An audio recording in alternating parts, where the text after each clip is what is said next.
السلام علیکم ناظرین، کیسے ہیں آپ لوگ؟ آج میں لے کے آیا ہوں آپ کے لیے ناول کی ایپیسوڈ 3، عمران سیریز ماخذوں کا مکمل ناولز مظہر کلیم ایم اے۔ دوسری قسط میں عمران صفدر کے لائے ہوئے کارڈ کی وجہ سے جھرنا جھیل کے قریب ایک عمارت تک پہنچ جاتا ہے، مگر وہاں کی حالت دیکھ کر تھوڑا پریشان ہو جاتا ہے، کیونکہ عمارت کی حالت بتا رہی تھی کہ یہاں پر پچھلے کئی سالوں سے کوئی آیا ہی نہیں۔ مگر اچانک اسے فرش پر سے ایک بیج ملتا ہے جس پر کسی کا نام لکھا ہوا ہوتا ہے۔ اس کے ساتھ ہی اسے ایک جگہ گرد و غبار کم نظر آتا ہے۔ پھر غور سے دیکھنے پر اس کو جوتے کا نشان نظر آتا ہے۔ پھر وہ عمارت سے باہر آ کر درخت پر بیٹھ جاتا ہے۔ پھر اس عمارت میں سے کچھ لوگ باہر نکلتے نظر آتے ہیں۔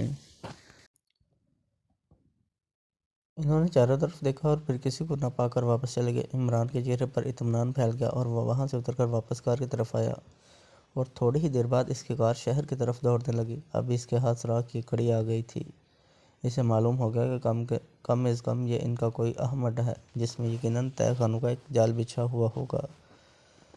جولیا جلائی ہوئی ایک بس اسٹینڈ پر کھڑی تھی۔ نہ جانے آج کیا بات تھی کہ اس کے اشارے پر کوئی ٹیکسی بھی نہیں رکتی تھی۔ وہ اپنے فلیٹ میں آرام سے لیٹی ہوئی تھی کہ ایکس2 کا فون آیا کہ فوراً دانش منزل پہنچو، اور وہ اس وقت سے ٹیکسی کے انتظار میں کھڑی سوک رہی تھی۔ آخر تنگ آ کر وہ بس اسٹاپ پر آ گئی، لیکن بس تھی کہ آنے کا نام ہی نہ لے رہی تھی کہ اچانک ایک کار اس کے پاس آ کر رکی۔ اس میں عمران اپنے تمام حماقت مابیوں سمیت تشریف فرما تھے۔ جوزف کار ڈرائیو کر رہا تھا۔ عمران نے اسے دیکھتے ہی آنکھیں جھپکنی شروع کر دیں۔ میں نے کہا محترمہ اندر تشریف لائیے، دھوپ میں رنگ کالا ہو جائے گا۔ نہیں، مجھے دانش منزل جانا ہے، جولیا نے سنی انسنی کرتے ہوئے کہا۔ تو میں تمہیں کون سا تمہارے میکے لے جا رہا ہوں، عمران نے آنکھیں جھپکا کر کہا۔ میں بھی تمہارے سسرال ہی جا رہا ہوں، عمران نے دروازہ کھولتے ہوئے کہا۔ بکواس مت کرو، میں ٹیکسی میں آ جاؤں گی، جولیا نے بپھرتے ہوئے لہجے میں کہا، مگر عمران اس کا ہاتھ پکڑ کر اندر کھینچنے لگا۔ کیا یہ بدتمیزی ہے، عمران نے اور جولیا نے بازو چھڑواتے ہوئے کہا۔ اسے اغوا بالجبر کہتے ہیں۔ اور پھر جوزف کو مخاطب ہو کر کہا، چلو۔ جوزف نے کار چلا دی۔ جوزف انتہائی تیز رفتاری سے کار چلا رہا تھا۔ کار کا اسٹیئرنگ اس کے ہاتھوں میں کھلونے کی طرح معلوم ہو رہا تھا، جسے وہ انتہائی تیزی سے ادھر ادھر اور ادھر سے ادھر گھما رہا تھا۔ کار اب بھری سڑکوں سے گزر کر ویران سڑکوں پر چلنے لگی۔ جولیا نے عمران سے پوچھا، یہ کہاں چلے؟ دانش منزل چلو۔ کیوں، کیا میرا گھر تمہیں پسند نہیں؟ عمران نے آنکھیں بند کر کے کہا۔ میں کہتی ہوں بکواس بند کرو، جوزف، کار روکو، میں نیچے اتروں گی۔ لیکن جوزف کے کان پر جوں بھی نہ رینگی، بلکہ اس نے کار کی رفتار تیز کر دی۔ جولیا نے جھنجھلا کر کار کے دروازے پر ہاتھ رکھا تو ایک سرد سی آواز آئی، پاگل نہ بنو جولیا، ہمارا تعاقب ہو رہا ہے۔ یہ عمران تھا۔ جولیا نے اچانک پیچھے مڑ کر دیکھا تو کافی دور سے اسے ایک نیلے رنگ کی شیورلیٹ آتی نظر۔ عمران نے جوزف کو مخاطب ہو کر کہا، جوزف، گاڑی کی رفتار آہستہ کرو تاکہ پیچھے آنے والوں کا آملیٹ بنا کر سرکنڈوں پر منڈلانے والی روح کو ڈنر کھلا سکوں۔ جوزف نے فوراً گاڑی کی رفتار آہستہ کر دی اور بولا، باس، جمعرات کے دن سرکنڈوں کی روح کا نام مت لیا کرو، ورنہ ہمیشہ شکست کا منہ دیکھنا پڑے گا۔ ابے تیرا دماغ خراب ہے؟ آج کوئی دن ہے؟ آج تو جمعرات ہے، یعنی جمعے کی رات۔ کیوں جولیا؟ مجھے نہیں معلوم، مجھے بور مت کرو، جولیا آہستہ سے بولی۔ اتنے میں نیلے رنگ کی شیورلیٹ بالکل نزدیک آ گئی اور پھر وہ آہستہ سے پاس سے گزرنے لگی تو عمران کی آواز آئی، ہوشیار، اور سب نے اپنے سر نیچے کر دیے۔ اسی لمحے گولیوں کی بوجھاڑ ہوتی ہوئی، لیکن کچھ نہ ہوا۔ اب نیلے رنگ کی شیورلیٹ آگے نکل گئی۔ جوزف نے اپنی بساط سے بڑھ کر عقل مندی کا مظاہرہ کیا کہ کار کی رفتار نہ صرف بالکل آہستہ کر لی، بلکہ اچانک سڑک سے نیچے کھیتوں میں اتاری، جس کا نتیجہ یہ ہوا کہ ٹامی گن سے نکلنے والی گولیوں کی بوجھاڑ کار کی دائیں طرف گئی، ورنہ سامنے سے پڑنے والی گولیاں یقیناً ان میں سے ایک آدھ کو ضرور چاٹ جاتی۔ اب نیلے رنگ کی شیورلیٹ کار کا فاصلہ عمران کی کار سے اتنا زیادہ ہو گیا تھا کہ عمران کی کار گولیوں کی رینج سے باہر تھی۔ جوزف، کار کو پھرتی سے واپس موڑ لو، عمران نے تحکمانہ لہجے میں کہا، اور جوزف کو ڈرائیونگ انتہائی حیرت انگیز کمال دکھاتے ہوئے تقریباً 50 میل فی گھنٹہ کی رفتار سے جاتی ہوئی کار کا ایک دم سٹیئرنگ موڑ دیا اور کار پھر صرف 2 پہیوں کے بل ایک چکر کھاتی ہوئی بیک ہوئی۔ جولیا کی تو چینخ نکل گئی، لیکن عمران کے چہرے پر تحسین کے تاثرات نمایاں تھے۔ تھوڑی دیر بعد کار کی رفتار خود بخود آہستہ ہونے لگی۔ کیا ہوا جوزف؟ عمران نے چونک کر پوچھا۔ باس، شاید پٹرول ختم ہو گیا ہے۔ پٹرول ختم ہو گیا ہے گدھے، جب چلا تھا تو پٹرول چیک نہیں کیا تھا۔ باس، غلطی ہو گئی۔ اب پھر غلطی کا خمیازہ بہت، چل باہر نکل اور 500 ڈنڈ نکال۔ باس، مار جاؤں گا۔ مار جاؤ، فاتحہ میں دلوا دوں گا اور وعدہ کرتا ہوں تیرا مزار بھی بنواؤں گا اور ان پر جنگل کے جنگل اگواؤں گا۔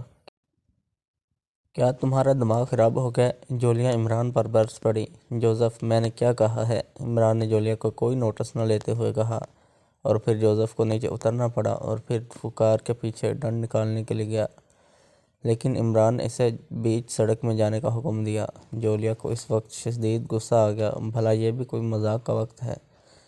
اس نے عمران کو جھنجھوڑ ڈالا، لیکن عمران مزے سے چنگم چباتا رہا اور جوزف قریب سڑک کے درمیان کھڑا ڈنڈ نکالتا رہا۔ اس کا چہرہ پسینے سے تر ہو گیا۔ اچانک وہ کھڑا ہو گیا۔ باس، اس بار معاف کر دو، آئندہ غلطی نہیں ہوگی۔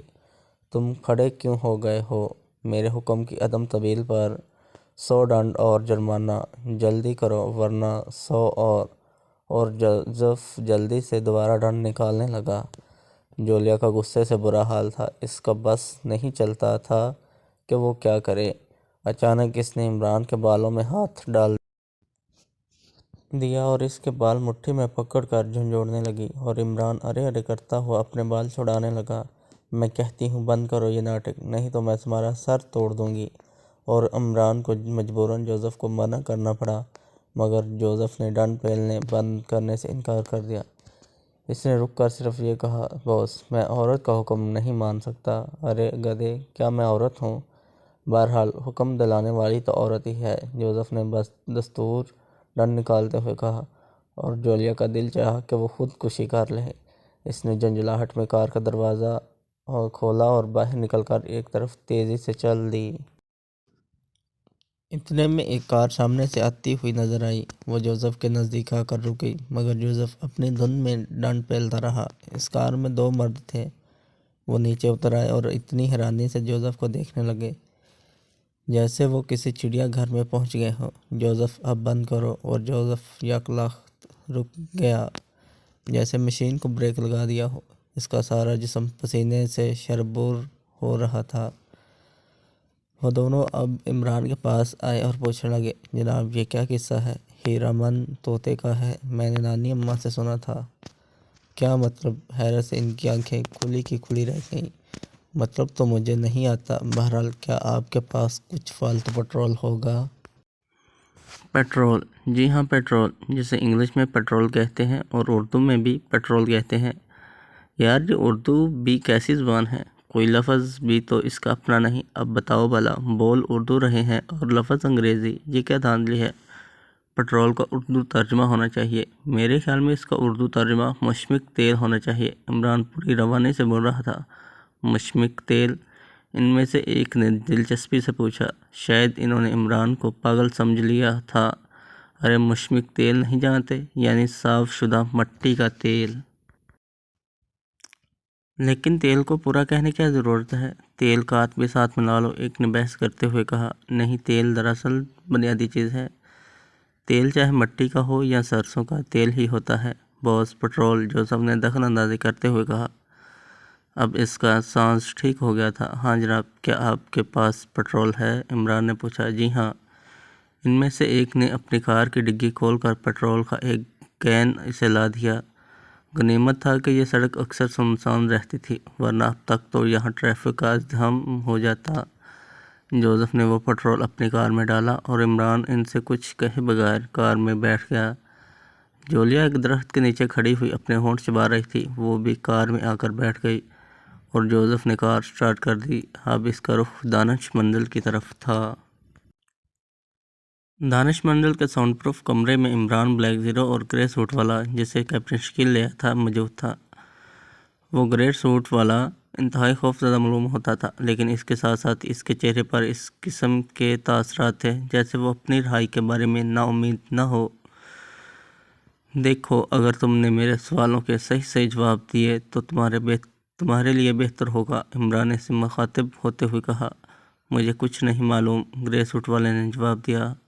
اب اس کا چہرہ قدرے پرسکون ہو گیا تھا۔ میں کہتا ہوں، مجھے تشدد پر مجبور نہ کرو، ورنہ تمہارے فرشتے بھی سب کچھ بتا دیں گے۔ تم سے جو کچھ ہو سکتا ہے کروا لو۔ اگر میری تم زبان کھلوا سکے تو تم سے زیادہ خوشی مجھے ہوگی۔ تو یہ بات ہے۔ اچھا، اپنا نام تو بتاؤ۔ ہاں، نام بتانے میں مجھے کوئی حرج نہیں۔ میرا نام جیکل ہے۔ جیکل، کیا تم امریکی ہو؟ لیکن جیکل نے کوئی جواب نہ دیا، بلکہ چپکے سے صوفے پر بیٹھ گیا۔ عمران نے طویل سانس لی اور پھر بلیک زیرو کی طرف مخاطب ہو کر بولا، میرے خیال میں تقریب نمبر 13 مناسب رہے گی۔ بلکہ بلیک زیرو یہ سن کر دروازہ کھول کر باہر نکل گیا۔ جب واپس آیا تو اس کے ہاتھ میں ایک شیشی تھی جو اس نے عمران کو دے دی۔ عمران نے بلیک زیرو کو اشارہ کیا اور اس نے جلدی سے جیکل کو دونوں ہاتھوں کی طرف سے کس لیا۔ جیکل تلملانے لگا، لیکن عمران نے ایک برے رنگ کا سوف نکال کر جیکل کے نتھنوں میں ڈال دیا اور پھر ایک ہاتھ سے اس کا منہ سختی سے بند کر دیا۔ جیکل تلملا کر زور سے سانس لی اور بلیک زیرو اور عمران دونوں اسے چھوڑ کر ایک طرف ہٹ گئے۔ اچانک جیکل ایک زوردار چھینک آئی اور پھر تو چھینکوں کا ایک تانتا باندھا گیا۔ جیکل سارے کمرے میں ناچتا پھر رہا تھا۔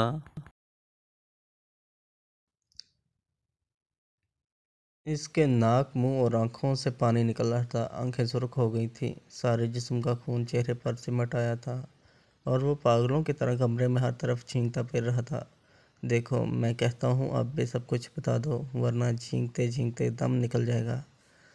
اب جیکل کی بری حالت تھی، چھینکیں تھی کہ رکنے کا نام ہی نہ لیتی تھی، شاید اسے انتہائی طاقتور قسم کی نسوار دی گئی تھی۔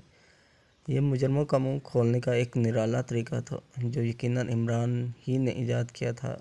اب جیکل اور چھینکنے کی تاب نہ رہی، اس کی حالت گہر ہو رہی تھی۔ اس نے عمران کی طرف ہاتھ بڑھائے اور اشارہ کیا کہ وہ سب کچھ بتانے کے لیے تیار ہے۔ عمران نے بلیک زیرو کو اشارہ کیا، اس نے آگے بڑھ کر الماری سے محلول نکالا اور جیکل کے نتھنوں میں 2 قطرے ٹپکا دیے اور جیکل کی چھینکیں بند ہو گئیں، مگر اس کا سانس دھونکی کی طرح چل رہا تھا اور وہ بے دم ہو کر فرش پر پڑا ہانپ رہا تھا۔ کچھ دیر بعد اس کی حالت اعتدال پر آئی اور وہ کچھ بتانے کے قابل ہوا۔ بلیک زیرو نے اسے برانڈی کا ایک گلاس دیا، جس کے بعد اس کے اعصاب معمول پر آ گئے۔ تمہارا صحیح نام کیا ہے؟ اب عمران نے اس سے دوبارہ پوچھا۔ صحیح نام میں نے بتایا تو ہے، میرا نام جیکل ہے، اس نے جواب دیا۔ کیا اب تک تمہارا دماغ ٹھکانے نہیں آیا؟ کیا ایک ڈوز کی ابھی ضرورت ہے؟ عمران مسکرایا۔ بلیک زیرو نے پھر شیشی کی طرف ہاتھ بڑھایا۔ نہیں، میں سب کچھ بتاتا ہوں، مجھے کچھ نہ کہو۔ عمران نے اشارے سے بلیک زیرو کو منع کر دیا اور اس سے کہا، بتاؤ، آپ سوالات پوچھتے جائیں، میں جواب دیتا جاؤں گا، لیکن دیکھو، اب میں غلط جواب ہرگز نہیں سنوں گا، عمران نے کہا اور پھر پوچھا۔ تمہارا نام؟ Karl Berger. قومیت؟ نیدرلینڈ۔ پاسپورٹ کس ملک کا ہے؟ غیر قانونی طریقے سے آیا ہوں۔ آنے کی وجہ؟ تخریب پسندانہ حربے استعمال کر کے آپ کے ملک کو نقصان پہنچانا۔ یہاں کس پارٹی کے تحت کام کر رہے ہو؟ ماں کا زونگا کے تحت۔ اس کا ہیڈ کوارٹر کہاں ہے؟ مجھے نہیں معلوم، گروپ میں مجھے اب اتنی اہمیت نہیں کہ مجھے ہیڈ کوارٹر کے متعلق پتہ چل سکے۔ تمہاری پوزیشن کیا ہے؟ میرا کام پیغام پہنچانا ہے۔ کیا مطلب؟ کبھی کبھی ایک شخص سے دوسرے شخص تک پیغام پہنچانا۔ پیغام کون دیتا ہے؟ پیغام مجھے ہمیشہ فون پر ملتا ہے اور جس شخص کو پہنچانا ہوتا ہے اس کا پتہ بھی۔ پھر تم اسے پہنچاتے کیسے ہو؟ اس کے دستانوں سے۔ جس شخص کو پیغام پہنچانا ہوتا ہے وہ ہمیشہ سفید رنگ کے دستانے پہنے ہوتا ہے۔ احکامات کیا ہوتے ہیں؟ عمران نے پوچھا۔ بالکل مختصر، مثلاً پانی چڑھ گیا، بارش ہو گئی، اس قسم کے فقرے۔ لیکن صرف پیغام پہنچانے کے لیے تمہیں دوسرے ملک سے بلایا گیا ہے، کیا اس کے لیے کوئی مقامی شخص نہیں مل سکتا تھا؟ مجھے نہیں معلوم۔ تمہارے سر پر سینگ کیوں نہیں ہے؟ عمران یخلق پوچھا۔ جی، اور کارل آنکھیں پھاڑ کر رہ گیا۔ میں کہتا ہوں تمہارے سر پر سینگ کیوں نہیں ہے؟ عمران گھرایا۔ سینگ، اور وہ پھر پھٹی پھٹی آنکھوں سے عمران کو دیکھنے لگا۔ گدھے، اس سے میرا مطلب یہ ہے کہ تم نے یہ سب کچھ اتنی تفصیل سے کیوں بتایا ہے؟ اس سے معلوم ہوتا ہے کہ تم گدھے ہو، لیکن تمہارے سر پر سینگ نہیں ہے، اس لیے تم گدھے نہیں بیل ہو۔ اور کارل بے تحاشا ہنسنے لگا، پھر بولا، جناب، یہ میں سب کچھ اس لیے بتا دیا ہے کہ اب مجھ میں مزید چھینکنے کی طاقت نہیں تھی، اور سچ سچ اس لیے بتا دیا کہ یہ سب کچھ بتا کر میں زندہ نہیں رہ سکتا، تنظیم مجھے ہر حالت میں مار ڈالے گی، اس لیے کیا فائدہ مرنے سے پہلے جھوٹ بولنے کا۔ عمران نے اس کا شکریہ ادا کیا اور بلیک زیرو کو لے کر اسی ساؤنڈ پروف کمرے سے باہر نکل آیا۔ ابھی رات کے صرف 10 بجے تھے، لیکن جولیا بے حد بور ہو چکی تھی۔ اس کی سمجھ نہیں آ رہا تھا کہ اب وقت کیسے گزرے۔ ایکس2 نے آج صبح ہی اسے کہا تھا کہ وہ اس کی طرف سے جب تک دوبارہ اطلاع نہ ملے سیکرٹ سروس کا کوئی ممبر اپنے فلیٹ سے باہر نہ نکلے۔ صبح 10 بجے یہ اطلاع ملی اور اب رات کے 10 بج چکے تھے۔ 12 گھنٹے سے ایکس2 نے کوئی اطلاع نہ دی تھی۔ اب انہیں کمروں میں بند ہوئے 12 گھنٹے گزر چکے تھے۔ کئی بار صفدر، تنویر، چوہان اور نعمانی جولیا کو فون پر بوریت کی شکایت کر چکے تھے، لیکن جولیا کیا کر سکتی تھی؟ جولیا حیران تھی کہ کیپٹن شکیل نے اسے اب تک فون نہیں کیا تھا۔ پھر جولیا کا ذہن کیپٹن شکیل کے متعلق سوچنے لگا۔ جب سے کیپٹن سروس میں آیا تھا، صفدر اور جولیا کے درمیان کئی بار اس سلسلے میں بحث ہو چکی تھی کہ آیا کیپٹن شکیل ہی ایکس2 ہے۔ شک کی سب سے بڑی وجہ یہ تھی کہ کیپٹن شکیل کا چہرہ ہر وقت سپاٹ رہتا تھا، نہ خوشی، نہ غمی، نہ فکر، نہ غصے کے تاثرات، غرض یہ کہ کسی چیز کا بھی تاثر اس کے چہرے پر نہیں ابھرتا تھا۔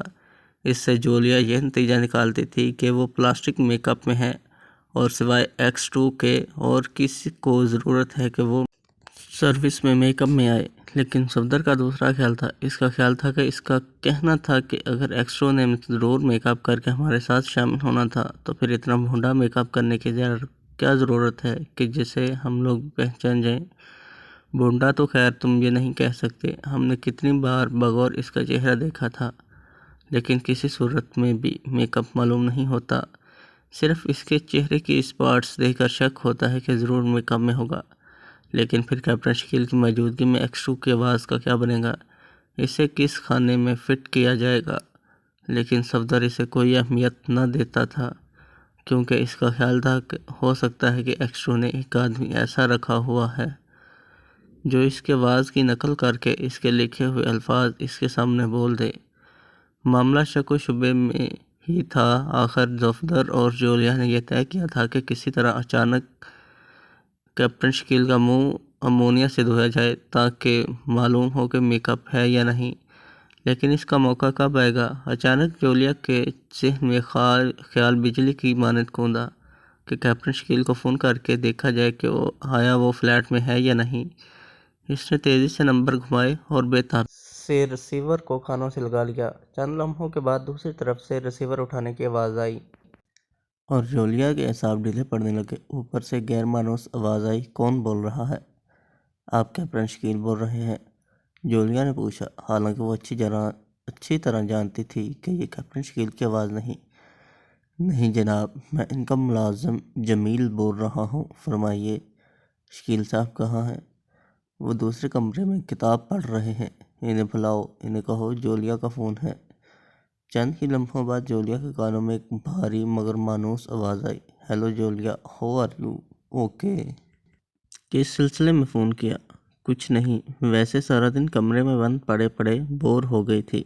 تقریباً سب کے فون میرے پاس آئے، سب ہی بوریت کی شکایت کر رہے تھے، ایک تمہارا فون نہیں آیا تھا، میں نے سوچا خود ہی فون کر کے حال معلوم کر لوں۔ جولیا، دراصل میری طبیعت کچھ عجیب و غریب واقع ہوئی ہے۔ آج سارا دن میں کتابوں کا مطالعہ کرتا رہا ہوں۔ مجھے مطالعے کا بے حد شوق ہے، میرے پاس 10,000 نایاب کتابوں کا ذخیرہ ہے۔ مجھے جب بھی ذرا سی فرصت ملتی ہے میں کتابوں میں گم ہو جاتا ہوں، اس لیے بوریت کا سوال پیدا نہیں ہوتا۔ اچھا شغل ہے، کبھی مجھے بھی کوئی کتاب دینا۔ اچھا کبھی میرے پاس آ جانا، جو کتاب اچھی لگے لے جانا۔ اوکے پھر اجازت دو، خدا حافظ۔ خدا حافظ اور جولیا کو ریسیور رکھنے کی آواز آئی۔ جولیا نے ایک طویل سانس لے کر ریسیور رکھ دیا۔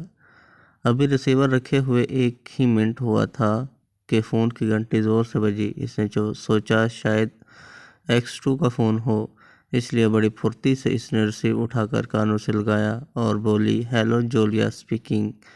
جولیا نہیں، جولیا تے فٹنس واٹر بولو، عمران کی آواز آئی۔ عمران تم ہو؟ جولیا ذرا سے مسکرائی۔ جی ہاں میں ہی ہوں، وہ حقیر فقیر پر تقصیر ہیچ مندان بندائے نادان بسمی علی عمران نوکر جس کا سلیمان، کھا رہا ہوں آپ کے کان۔ جولیا ہنسنے لگی۔ خوب، تو آج شاعری کا دورہ پڑا ہے۔ شاعری کون چغت کر رہا ہے؟ میں تو اپنی شان میں مرثیہ پڑھ رہا ہوں۔ کیوں کیا ہوا؟ ہائے ظالم، دل کو جلا کر راکھ کر دیا، جگر میرا خاک کر دیا، اور اب پوچھتی ہوں کیوں کیا ہوا؟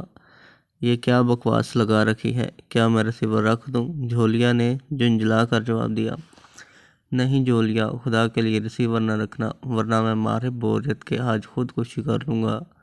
غضب خدا کا، اب تمہارا یہ چوہا مجھ پر بھی روب ڈالنے لگا۔ آج صبح فون کیا کہ جب تک میں نہ کہوں فلائٹ نہ چھوڑنا۔ بھلا بتاؤ یہ بھی کوئی تک ہے؟ بھلا میں اس کے باپ کا نوکر ہوں کہ اس کے حکم کی پابندی کروں؟ پھر تم نے فلائٹ کیوں چھوڑا؟ جولیا نے پوچھا۔ کیسے چھوڑتا، اب اس نے کہہ تو دیا تھا۔ اور پھر جولیا کے حلق سے ایک طویل کہکا نکلا اور وہ پھر لگاتار ہنستی ہی چلی گئی۔ ہائے ہائے، یہ تمہیں کیا ہوا؟ خدا کے لیے چپ ہو جاؤ، ورنہ میرے کانوں کے پردے پھٹ جائیں گے۔ ارے تمہیں کیا ہو گیا؟ آخر جھنجھلا کر عمران نے ریسیور رکھ دیا۔ جولیا کا ہنستے ہنستے برا حال ہو گیا تھا۔ اسے ہنسی اس خوشی میں آ رہی تھی کہ X2 نے عمران پر اپنی برتری منوا لی۔ عمران اس سے کچھ نہیں سمجھتا تھا اور اکثر میں عمران کے سامنے ڈینگے مارتا تھا کہ وہ X2 سے نہیں دبتا۔ آج وہی عمران X2 کی پابندی کے احکام کے سامنے بے بس ہو گیا۔ حالانکہ اگر غریب جولیا کو یہ معلوم ہو جاتا کہ عمران ہی X2 ہے تو معلوم نہیں اس کا کیا حشر ہوتا۔ ابھی تک جولیا اپنی ہنسی پر پوری طرح قابو نہ پا چکی تھی کہ فون کی گھنٹی پھر بجنے لگی۔ اس نے ریسیور اٹھایا اور پھر گھبراہٹ آمیز آواز جو یقیناً X2 کی تھی سن کر اسے ہنسی کا گلا گھونٹنا پڑا۔ یس سر۔ ہنسی کو دبانے کی وجہ سے اس کی آواز عجیب ہو گئی۔ کیا ہو رہا ہے؟ تم شاید فون اٹھانے سے پہلے ہنس رہی تھی۔ آواز حد درجے سرد تھی۔ یس سر، فون عمران نے کیا تھا، اس کی باتوں پر ہنسی آ رہی تھی۔ جولیا نے خوشگوار موڈ میں جواب دیا تھا۔ جولیا X2 کی گھبراہٹ تیز ہو گئی اور سردی کی ایک شدید لہر جولیا کے جسم میں سرایت کر گئی۔ یس سر، جولیا نے پس مردہ سا جواب دیا۔ میں نے تمہیں 1000 بار کہا ہے کہ فون کو زیادہ انگیج نہ کیا کرو۔ ہو سکتا ہے کسی انتہائی ضروری کام کے لیے تم کو فوراً احکام دینے ہوں۔ X2 کا لہجہ انتہائی سرد تھا۔ معافی چاہتی ہوں باس۔ شدت جذبات سے جولیا کی آنکھوں میں آنسو آ گئے۔ سنو، کیپٹن شکیل کو فوراً اطلاع دو کہ وہ جھرنا جھیل کے پاس والی قدیم عمارت کے پاس عمران کو ملے۔ Okay sir. اور جولیا نے ریسیو رکھنے کی آواز سن کر ریسیو رکھ دیا۔ اسے X2 پر بری طرح سے غصہ آ رہا تھا۔ اس کا بس نہیں چلتا تھا کہ وہ کیا کرے، اور وہ بیچاری کر بھی کیا سکتی تھی۔ X2 تو ایک پتھر تھا، جذبات کا شیشہ تو اس سے جتنی بار بھی ٹکراتا ٹوٹ جاتا۔ بہرحال اس نے کیپٹن شکیل کو X2 کے احکام پہنچا دیے اور خود نڈال ہو کر پلنگ پر گر گئی۔ پورے ماحول میں ایک پراسرار خاموشی چھائی تھی، اور غور تاریکی کی وجہ سے اس پراسراریت میں کچھ اور اضافہ ہو گیا تھا۔ جھاڑیوں اور درختوں میں چھپی ہوئی وہ شکستہ سی عمارت تاریکی میں ایک حوالہ محسوس ہو رہی تھی۔ اس پراسراریت میں اس عمارت کی شکستگی بھی کردار ادا کر رہی تھی۔ عمران ایک شکستہ سے کھنڈر میں دبکا ہوا تھا۔ اس نے چست سیاہ لباس پہنا ہوا تھا اور منہ پر نقاب پہنی ہوئی تھی۔ وہ اس لباس میں تاریکی کا ہی ایک حصہ معلوم ہو رہا تھا۔ اچانک اس تاریکی کو ایک کار کی مدھم سی روشنی چیر ڈالا۔ یہ روشنی صرف چند سیکنڈ کے لیے چمکی تھی اور پھر تاریکی میں مدغم ہو گئی۔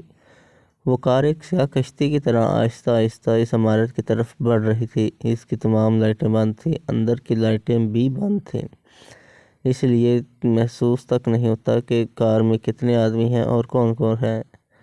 کار آہستہ آہستہ عمارت کے بالکل قریب پہنچ گئی۔ اچانک عمارت میں سے ایک روشنی کا سگنل ہوا۔ دور سے بالکل ایسا محسوس ہوا جیسے کوئی جگنو چمکا ہو۔ اس روشنی کے ہوتے ہی کار کا دروازہ آہستہ سے کھلا اور پھر اس میں سے 2 آدمی نکلے اور عمارت کی طرف بڑھے، اور پھر وہ تاریکی میں جذب ہو گئے۔ ایک بار پھر اسی پراسرار تاریکی نے ماحول کو اپنی لپیٹ میں لے لیا۔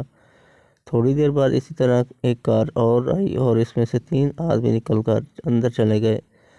آہستہ آہستہ وقت گزرتا گیا اور کاروں کی تعداد میں اضافہ ہوتا چلا گیا۔ اب عمران بے چینی سے پہلو بدل رہا تھا۔ اچانک فضا میں الو کی ترق رخت آواز آئی۔ یہ کیپٹن شکیل کا سگنل تھا کہ میدان صاف ہے۔ چنانچہ ادھر سے عمران نے بھی اسی آواز میں سگنل دیا اور پھر آہستہ آہستہ اس کھنڈر سے نکل کر عمارت کی طرف بڑھنے لگا۔ یہ کیپٹن شکیل تھا۔ عمارت کے نزدیک آ کر وہ دونوں مل گئے اور پھر رینگتے رینگتے اس عمارت کی طرف بڑھنے لگے۔ اب وہ ایک شکستہ کمرے میں موجود تھے۔ وہاں وہ دم سادھے پڑے تھے کہ اچانک اس کمرے کی دیوار ایک طرف سے سرکتی چلی گئی اور ایک شخص اس میں سے باہر نکلا اور پھر وہ کمرے میں سے ہوتا ہوا باہر چلا گیا۔ دیوار پھر سے مل رہی تھی۔ اچانک عمران نے چھلانگ لگائی اور اس ملتی ہوئی دیوار سے اندر چلا گیا۔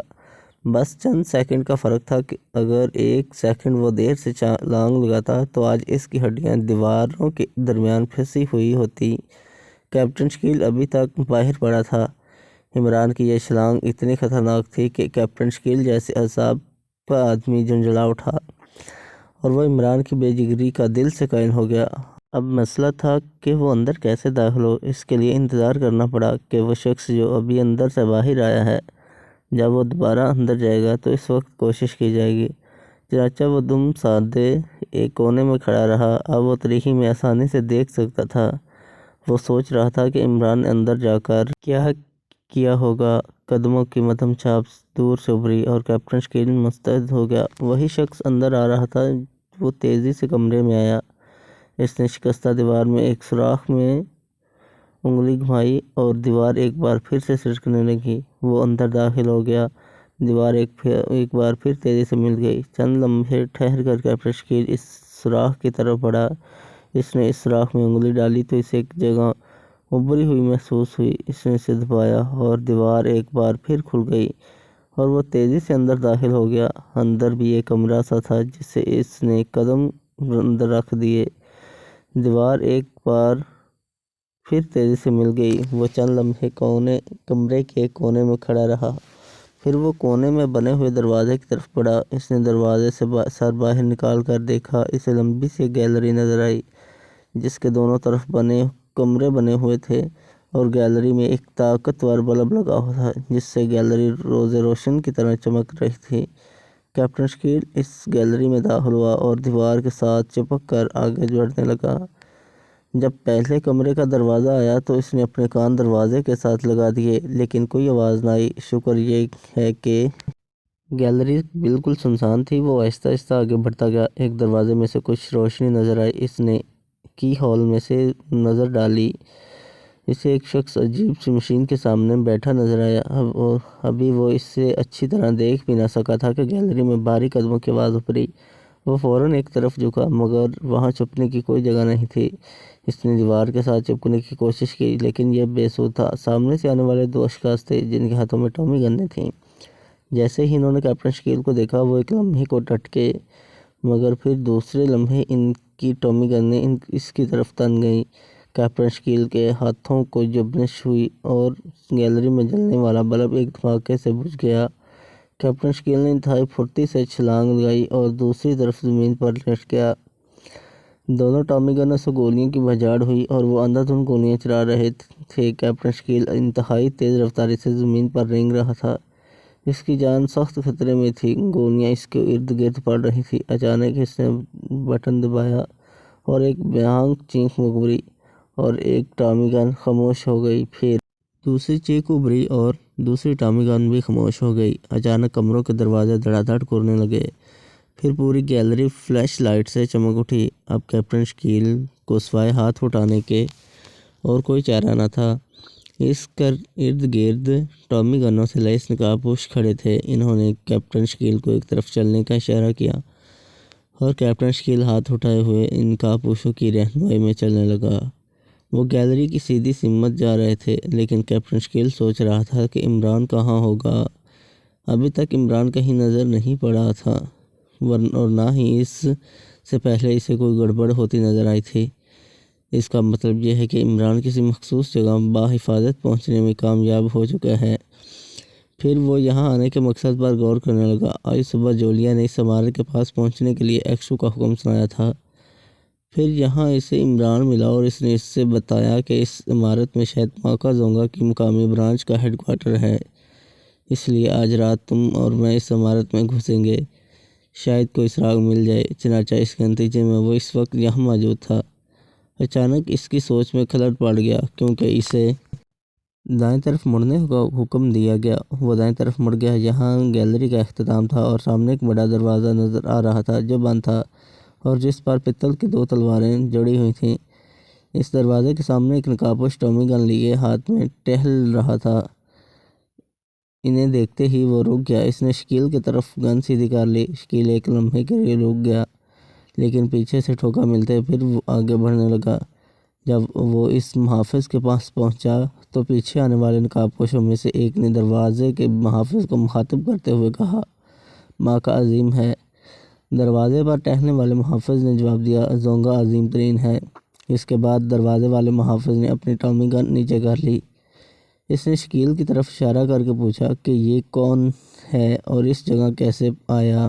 معلوم نہیں کیسے آیا، ویسے مجھے تو کوئی مقامی جاسوس معلوم ہوتا ہے۔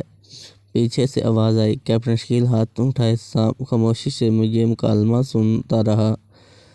دروازے پر ٹہلنے والے محافظ نے ایک تلوار کے دستے پر بنے ہوئے کسی بٹن کو دبایا، پھر دوسری تلوار کے دستے پر زور دیا، پھر ان دونوں کی نوکوں کو کھینچا اور پھر ان تلواروں کے نیچے بنے ہوئے ہینڈل کو گھمایا۔ اب دروازہ ایک زوردار چرچراہٹ سے کھل گیا۔ اندر ایک بہت بڑا ہال نظر آیا جس میں چاروں طرف قسم قسم کی مشینیں چل رہی تھیں۔ ان میں سے ہر ایک مشین کے سامنے ایک ایک شخص بیٹھا ہوا تھا۔ چند مشینوں میں اسکرین بھی تھے جن پر مختلف نظارے نظر آ رہے تھے۔ ہر شخص اپنے اپنے کام میں لگا ہوا تھا۔ چند نقاب پوش یہاں بھی ٹامی گن لیے ٹہل رہے تھے۔ کیپٹن شکیل سے مشینوں کو دیکھتا ہوا درمیان میں سے گزرتا چلا گیا۔ ہال کی ایک طرف پہلے دروازے کی طرف بڑا دروازہ تھا جس کے پار ایک اور گیلری نظر آ رہی تھی۔ کیپٹن شکیل ایک ٹوٹی پھوٹی عمارت کے نیچے اس قدر عظیم الشان اور پراسرار انتظامات دیکھ کر حیران رہ گیا۔ اب وہ گیلری میں گزر رہے تھے۔ ایک دروازے پر جا کر وہ رک گئے۔ اس کے باہر ایک سرخ بلب جل رہا تھا۔ ایک نقاب پوش نے کونے میں لگا ہوا بٹن دبایا اور پھر دروازے کی طرف منہ کر کے اٹینشن کھڑا ہو گیا۔ دوسرے نقاب پوش بھی مستعد کھڑے تھے۔ اچانک دروازے کے سامنے لگا ہوا بلب سرخ سے سبز رنگ میں تبدیل ہو گیا اور دروازہ آہستہ آہستہ کھلنے لگا۔ نقاب پوشوں نے کیپٹن شکیل کو اندر چلنے کا اشارہ کیا اور کیپٹن شکیل آہستہ آہستہ اندر داخل ہو گیا۔ نقاب پوش بھی اندر داخل ہو گئے۔ اندر ایک تاریک سا کمرہ تھا۔ سامنے ایک بڑی مشین چل رہی تھی جس پر مختلف قسم کے بٹن نظر آ رہے تھے۔ سینکڑوں کی تعداد میں ڈائل تھے۔ اس مشین کے کونے میں ایک اسکرین تھی۔ رنگ رنگ کے بلب بڑی تیزی سے اسپارک کر رہے تھے جس پر سرخ رنگ کی بہتات تھی۔ اس پورے کمرے میں کوئی بھی شخص نہ تھا۔ کیپٹن شکیل حیران تھا کہ اب کیا ہوگا کہ اچانک بلب تیزی سے اسپارک کرنے لگا اور پھر اسکرین روشن ہو گئی جس میں ایک سایہ سا کرسی پر بیٹھا نظر آ رہا تھا۔ اس سائے کو دیکھتے ہی تمام نقاب پوشوں نے بیک وقت بلند آواز میں کہا، ماکا عظیم ہے، زونگا عظیم ترین ہے، ہم ماکا زونگا کو سلام کرتے ہیں۔ اچانک اس سائے کے ہونٹ ہلے اور پھر مشین پر لگی ہوئی ایک جالی میں سے آواز آئی، ماکا زونگا کے غلاموں میں یہ کون ہے؟ یہ شخص گیلری نمبر 1 میں پھر رہا تھا۔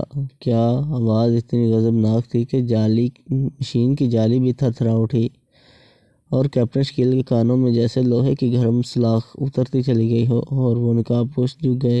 کیا کسی نے غداری کی ہے جو اس شخص نے یہاں داخل ہونے کا راستہ پا لیا؟ نقاب پوش اچھا اسے چھوڑ کر باہر چلے جاؤ اور گیلری نمبر 1 کے آپریٹر کو فوراً حاضر کرو۔ آواز میں گڑگڑاہٹ بستور موجود تھی۔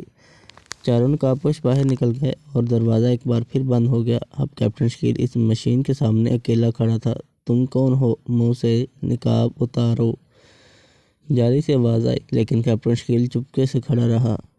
کیا تم نے سنا نہیں؟ اس بار آواز میں شدید گراہٹ تھی، لیکن کیپٹن شکیل گمسم کھڑا، اس نے کوئی حرکت نہ کی۔ اچانک بلب انتہائی تیزی سے سپارک کرنے لگا اور پھر ایک باریک شعاع تیزی سے کیپٹن شکیل پر پڑی۔ اس شعاع کا پڑنا تھا کیپٹن شکیل کو ایسے محسوس ہوا جیسے اس کے دماغ میں آندھیاں چل رہی ہوں اور کوئی شخص اسے منہ پر سے نقاب اتارنے کا حکم دے رہا ہو۔ اچانک کیپٹن شکیل کا ہاتھ اٹھا اور اس نے اپنے منہ پر سے نقاب اتارا۔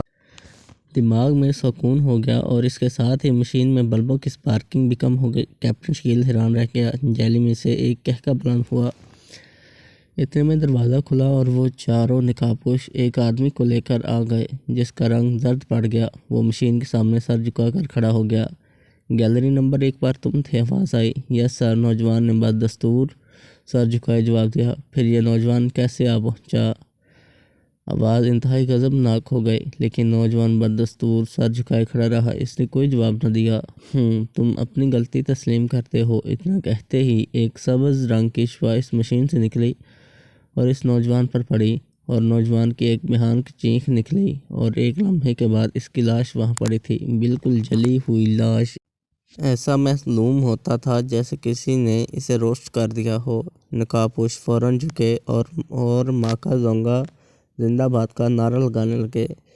اس کے بعد جالی پھر آواز آئی۔ اب تم بتاؤ تم کون ہو؟ دیکھو سچ سچ بتاؤ ورنہ تمہارا اشر بھی یہی ہو سکتا ہے۔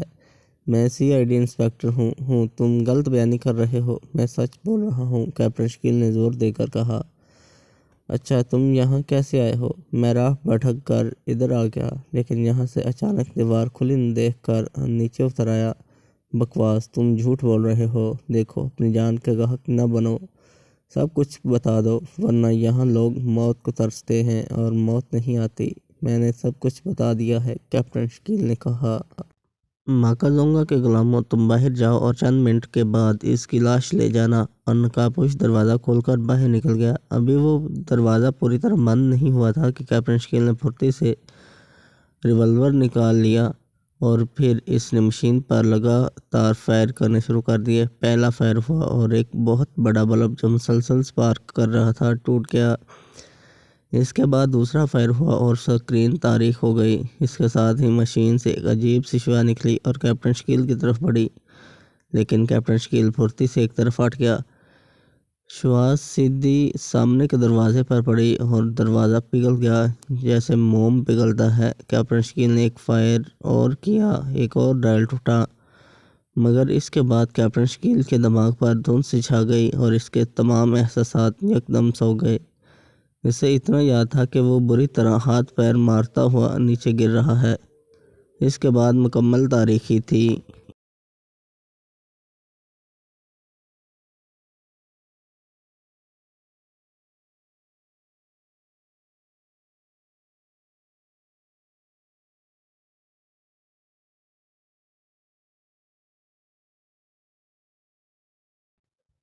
آپ کو یہ ویڈیو کیسی لگی ہے کمنٹ میں ضرور بتائیں، اور مزید ایسی ویڈیو کے لیے ہمارے چینل اردو ادب 23 کو لائک کریں، شیئر کریں اور سبسکرائب ضرور کریں۔ شکریہ۔